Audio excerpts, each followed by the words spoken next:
Hey everyone, it's John from RC Departure. I'm bringing you a quick look at the newest Ultra Micro release from Parkzone. This is the Ultra Micro P-51D Mustang. This is the second version of the Mustang that Parkzone has released in the Ultra Micro series. And this model offers a lot more scale detail compared to the prior version. It also comes with the AS3X stabilization system and is just a great looking model. It comes in the ready to fly version or the bind and fly. This is the bind and fly, which comes in at $100. And let's open up the box and take a closer look. All right, and a little bit closer. This is the back of the box in the background. Just want to mention that it's a great idea to keep the box and to transport the plane in the box if you can. Box keeps it protected. These are very light and fragile models. I can't tell you how many times I've dinged up a model on a car door or stepped on a model, you name it. The box keeps them protected. Great idea to keep the plane in there. It's got little slots for the batteries. You can keep the charger in there. And if you get the ready to fly version, there's a little cutout for the transmitter as well. So everything can just stay right in that box perfectly. This model is just amazingly detailed. When I opened the box, I was completely blown away. I felt that way since the Spitfire and the P-40 Warhawk. The level of detail has come a long way since the original Sukhoi was released. The level of quality in the foam and just all the little nuances that they've added. The spinner and cowl is red, as well as the rudder. It looks a little bit pink on the camera, but it is bright red. You've got this great 4-blade prop, great spinner, exhaust manifold. The more recent Mustang had a painted over canopy. Now we've got a clear canopy, 2 colors, and a pilot, and there's an instrument panel in there. Quite an improvement. Underneath there's the cooling intake, iconic of the Mustang. I love the invasion stripes on this model. And the battery tray with plenty of room to adjust the center of gravity to your liking. Landing gear are really nice.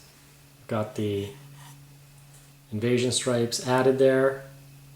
The wheels are about the size of the P-40, a little bit bigger than usual, so you might be able to take off and land on a little bit of rougher surface. This is still a really light model, so unless it's really pretty smooth, you're going to want to take the landing gear off, which is quite easy. They just clip in right there. You can clip them in and out. I fly off of grass mostly, so I'll probably take these landing gear off. Plane looks great in the air without the landing gear anyway. Steerable tail wheel over in the back there. Lots of little great details. Just a wonderful little model. This is a 4-channel model, so would not recommend it as an initial airplane. If you've got some 3-channel experience and a little bit of aileron experience, on an aileron trainer, maybe a little bit of a high wing aileron type plane, this would be a great choice. So probably as maybe a 3rd model or so. It is going to be relatively sporty. It does have the AS3X stabilization system, and I'll show that in a second.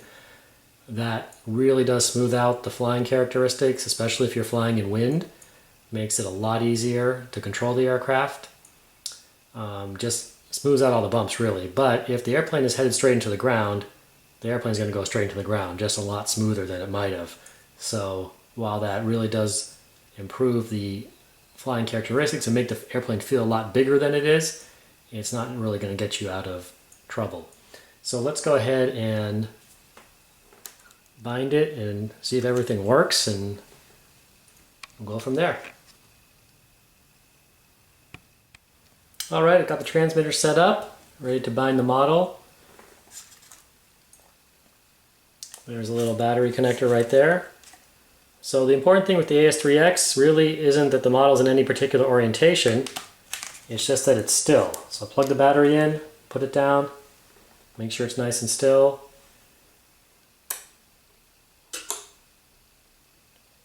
And going to go ahead and bind it. I've already got the model labeled in the transmitter, DX18.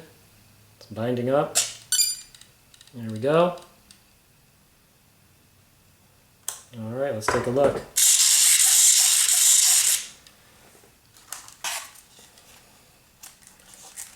One thing I liked about the Spitfire was that little battery container, or battery hatch. Because the battery had to sit so far forward for the center of gravity, they put that little plastic hatch and that just completely concealed it. This model, the battery does still hang out there. Not really a big deal.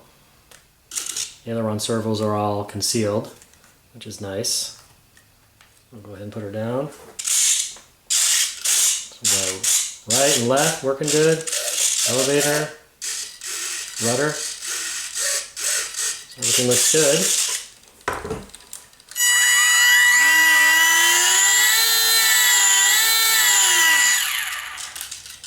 Looks good.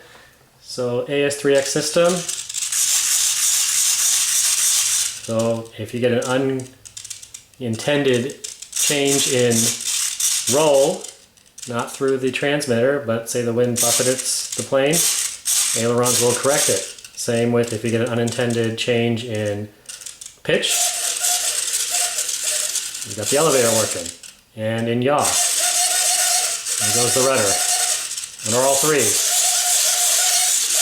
Sounds like it's working pretty hard, but all of that is giving you a much smoother flight, and it really does show when you fly the model in a little bit of wind just how much better it is with that system.